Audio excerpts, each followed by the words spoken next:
flood stories are also found throughout the world, though details often vary from culture to culture. From the myths of ancient Greece to the East African Maasai tribe, from the native Eskimos of the far north to Mexico's Huichol people, all have a story of a global flood in which animals and a small number of people were saved in a boat. And this is just a taste of the hundreds of flood stories around the planet. But the Epic of Gilgamesh is the earliest recorded version, with the oldest cuneiform tablets coming from the 3rd millennia BC.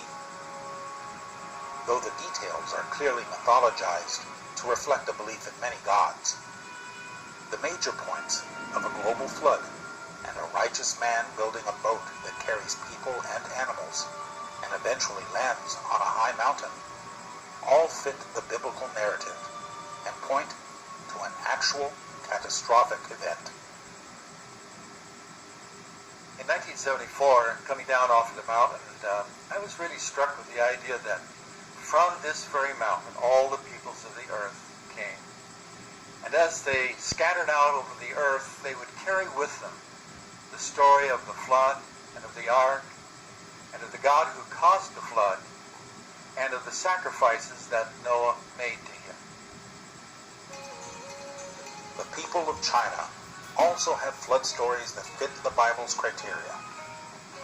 The Lolo people in southwestern China and the Jino people of southern Yunnan have such tales.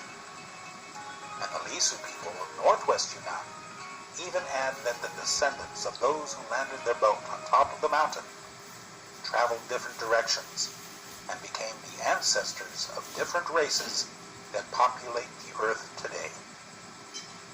The Human Genome Project came up with an interesting finding where they say that every human being alive today can be traced back to 6 or 8 people that lived on the face of the earth.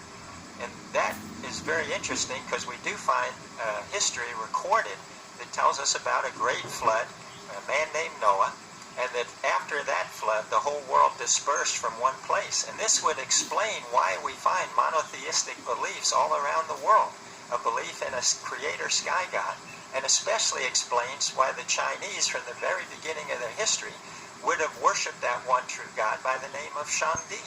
神就是犹太人的祖宗了Shem was the ancestor of the Jewish people. He was also the ancestor of the Chinese race because Shem and his family tribe migrated to the east. So I believe that all the Chinese people receive excellent teachings from Shem. And we can clearly see from evidences in our culture, our written characters, and legends that are similar to the stories in Genesis, that we can be certain God loves the Chinese people very much.